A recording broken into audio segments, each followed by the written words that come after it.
అందరికీ నమస్కారం. మనం ఇప్పుడు చదవబోయే కథ బి తేజస్విని గారి పరిణయం 3వ భాగం. ఇప్పటికే మొదటి 2 అధ్యాయాల్లో ఎన్నో భావోద్వేగాలు, కొత్త మలుపులు చూసాం.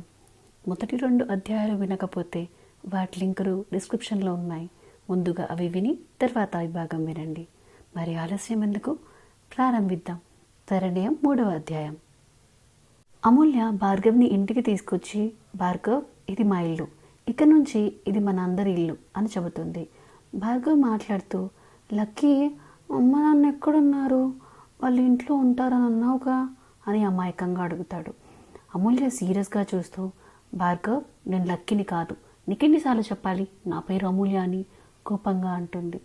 భార్గవ్ షాక్ అవుతూ, అమూల్యనా అని అడగగానే అమూల్య అవును అని గట్టిగా అరిచేస్తుంది. దానికి భార్గవ్, నువ్వు అబద్ధం చెప్తున్నావు అంటూ మళ్ళీ ఏడుపు మొదలు పెడతాడు. అమూల్య కోపాన్ని కంట్రోల్ చేసుకుంటూ, భార్గవ్, ఒకటి చెప్తున్నా విను, నేను లక్కీ కాదు. ఎట్ ద సేమ్ టైం మీ అమ్మా నాన్న ఇక్కడ లేరు, వేరే చోట ఉన్నారు. నీకు బాగా అయితే నువ్వు వాళ్ళ దగ్గరికి వెళ్ళొచ్చు, సరేనా అని అంటుంది. దానికి భార్గవ్ మాట్లాడుతూ, సరే లక్కీ, కానీ నువ్వు లక్కీ కాదు అంటే నేను నమ్మను. నీకు అలా పిలవడం ఇష్టం లేకపోతే నేను అమూల్యాన్ని పిలుస్తా అని అంటాడు. దానికి అమూల్య మనసులో థ్యాంక్ గాడ్ అని అనుకుంటుంది. అమ్మో, నాకు ఆకలి వేస్తుంది, అన్నం పెట్టవా అని భార్గవ్ అడిగేసరికి అమూల్య తనకి ఫుడ్ తీసుకొచ్చి తినిపిస్తుంది. భార్గవ్ మాట్లాడుతూ అమ్ము అని పిలుస్తాడు. దానికి అమూల్య, ఏంటి, ఏమన్నావు అని అడుగుతుంది. భార్గవ్ కొంచెం భయపడుతూ, అది అమూల్య, కోతి నిన్ను అలానే పిలుస్తుంది కదా, అందుకే నేను కూడా అలానే పిలిచా, నచ్చలేదా నీకు అని అమాయకంగా అడుగుతాడు. అమూల్య అయోమయంగా చూస్తూ, కోతి ఎవరు అని అడుగుతుంది. దానికి భార్గవ్ మాట్లాడుతూ, అదే నీతో ఎప్పుడు ఉంటుంది కదా తనే అని అంటాడు. జాహ్నవి వచ్చి, అమ్ము డార్లింగ్, లంచ్ చేద్దురా అని పిలుస్తుంది. అప్పుడే అక్కడ ఉన్న దృశ్యాన్ని చూసి జాహ్నవి అరుస్తూ, ఓ మై గాడ్, నువ్వేనా అన్నం తినిపిస్తుంది, అసలు అబ్బాయిలను దగ్గరికి కూడా రానివ్వు, అలాంటిది నువ్వా అని అరుస్తూ ఉంటుంది. అప్పుడే అక్కడికి అంకిత వచ్చి జాహ్నవి తల మీద ఒక మొట్టికాయ ఇచ్చి, జాను వదిన, నీకు బ్రెయిన్ దొబ్బిందా, అక్క స్పూన్తోనే కదా తినిపించేది, అందులో తప్పేముంది, మూసుకొని రా అని చెప్పి తీసుకొని వెళ్ళిపోతుంది జాహ్నవిని. భార్గవ్ మాట్లాడుతూ, అమ్మో, కోతి డెవిల్ వెళ్ళిపోయాయి, అవి నన్ను ఇబ్బంది పెట్టవు కదా అని భయం భయంగా చూస్తూ అడుగుతాడు. అమూల్య ఆశ్చర్యంగా, కోతి దయ్యమా, అవి ఎక్కడున్నాయి భార్గవ్ అంటూ అమూల్య ఆశ్చర్యంగా అడిగింది భార్గవ్ని. అదేంటి అమూల్య, ఇప్పటిదాకా మాట్లాడారు కదా అని భార్గవ్ అనగానే తన అమాయకత్వాన్ని చూసి నవ్వుతూ, వాళ్ళ గురించా నువ్వు అడుగుతుంది అని అనగానే అవును అన్నట్టు భార్గవ్ తలూపుతాడు. అమూల్య మాట్లాడుతూ, అందులో కోతి ఎవరు అని అడుగుతుంది. దానికి భార్గవ్ మాట్లాడుతూ, ఇందాక నువ్వు నాకు తినిపిస్తుంటే అరిచింది కదా గట్టిగా, ఇంకా కోతిలాగా గెంతుతుంది కూడా అని అంటాడు.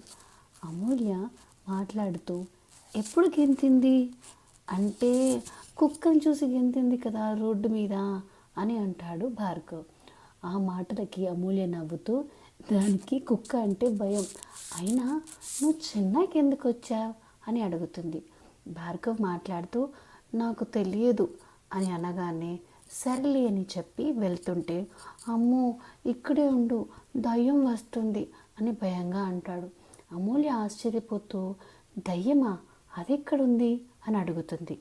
భార్గవ్ మాట్లాడుతూ, అదిగో అక్కడుంది అని అంకిత వైపు చూపిస్తూ అంటాడు. అమూల్య మాట్లాడుతూ, తను దయ్యం కాదు, నా ఫ్రెండ్, అచ్చం నాలాగే ఉంటుంది, నేను గ్రాడ్యుయేషన్లో ఉన్నప్పుడు తను నాకు పరిచయం అయింది అని చెబుతుంది. భార్గవ్ మాట్లాడుతూ, మరైతే తను ఎందుకు నన్ను నీ నుంచి దూరం చేస్తుంది అని అడుగుతాడు. దానికి అమూల్య మాట్లాడుతూ, తను ఇక్కడ దూరం చేసింది అనగానే భార్గవ్, అమ్మో, నిన్ను నాతో ఉండనివ్వలేదు హాస్పిటల్లో, నిన్ను నన్ను ఆడుకోనివ్వని దయ్యం అది అని అంటాడు. తప్పు భార్గవ్, అలా అనకూడదు, వాళ్ళు చాలా మంచివాళ్ళు, వాళ్ళని చూసి నువ్వు భయపడాల్సిన అవసరం లేదు అని నచ్చ చెప్తుంది. నిజమా అని భార్గవ్ అడుగుతాడు.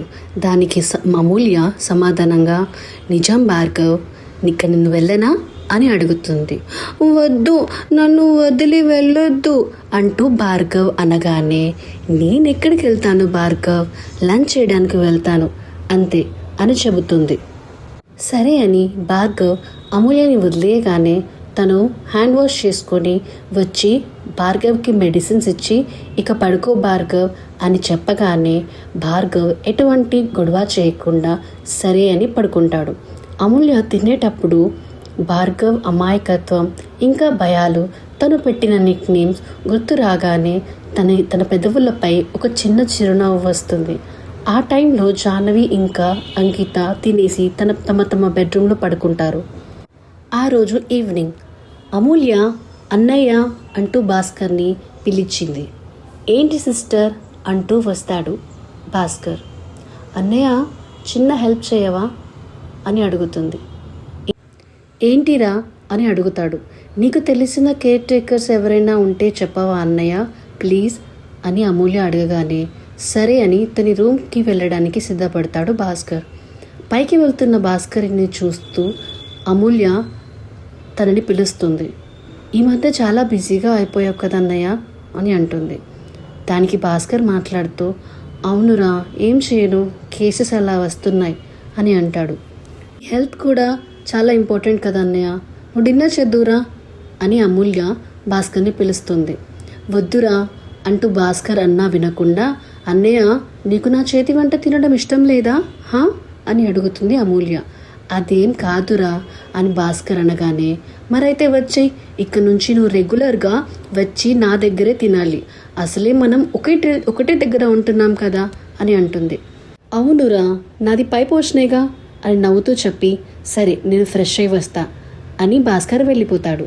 నీకు ఇబ్బంది ఏం లేదు కదా సిస్టర్ అని భాస్కర్ అడగగానే అమూల్య సీరియస్గా చూస్తూ, ఏం లేదన్నయ్య, కాకపోతే నువ్వు ఇంకోసారి ఇలా వేవ్ చేసి మాట్లాడితే బాగోదు అని అంటుంది. అన్నయ్య, ఇక్కడి నుంచి నువ్వు ఇంట్లో పడుకో, మేము పైన నీ రూమ్లో పడుకుంటాం సరేనా అని అడుగుతుంది అమూల్య. సరేరా, కాకపోతే మీరు అమ్మాయిలు కదా, మీకు ఇబ్బంది ఉండకూడదని నేను అర్థం చేసుకుంటున్నా అని భాస్కర్ అంటాడు. ఆ మాటలు విన్న జాహ్నవి భాస్కర్ బుగ్గలు లాగుతూ, నా బాయ్ ఫ్రెండ్ చాలా స్మార్ట్ అని నవ్వుతుంది. దానికి భాస్కర్, చాలే, ఇది ఎవరికైనా అర్థమవుతుంది అని అంటాడు. నవ్వుతూ తన చేతిని విడిపించుకొని భార్గవ్ రూమ్లోకి వెళ్ళేసరికి తను మెడిసిన్ ఎఫెక్ట్కి పడుకోవడం చూసి భాస్కర్ కింద పడుకుంటాడు. ఎందుకంటే భార్గవ్ తలకి మాత్రమే కాదు, తన రైట్ హ్యాండ్కి ఇంకా లెఫ్ట్ లెగ్కి కూడా దెబ్బలు తగలడం ఇంకా కట్లు అలాగే ఉండడంతో భాస్కర్ తనకి ఇబ్బంది కలగకూడదని కింద పడుకుంటాడు. అలా ఆ రోజు నైట్ గడిచిపోతుంది. మార్నింగ్ అందరూ ఎవరి పనులకు వాళ్ళు వెళ్ళిపోతారు. వెళ్ళే అప్పుడు హాస్పిటల్ నుంచి ఒక ఆయన్ని పిలిపించి భార్గవ్ దగ్గర ఉంచి వెళ్తారు. అలా రోజులు గడుస్తుంటాయి. భార్గవ్ని చూసుకుంటూ ఎవరి పనుల్లో వాళ్ళు బిజీ అయిపోతారు. అలా ఒక 3 months తర్వాత భార్గవ్ చిన్నగా లేచి నడవడం మొదలు పెడతాడు. ఇంకా అందరిలా తిరగగలుగుతూ ఉంటాడు. ఇదేనండి పరిణయం కథలోని 3వ అధ్యాయం. కథ ఎలా అనిపిస్తుంది మీకు? మీ అభిప్రాయాలు కామెంట్లో తప్పక రాయండి. ఈ కథను చదివేందుకు నేను రచయిత్రి బి తేజస్విని గారి అనుమతి తీసుకున్నాను. దయచేసి దీన్ని కాపీ చేయకండి. మరిన్ని ఆసక్తికరమైన అధ్యాయాల కోసం మా ఛానల్ని లైక్, షేర్ అండ్ సబ్స్క్రైబ్ చేయండి. తర్వాతి అధ్యాయంలో కలుద్దాం.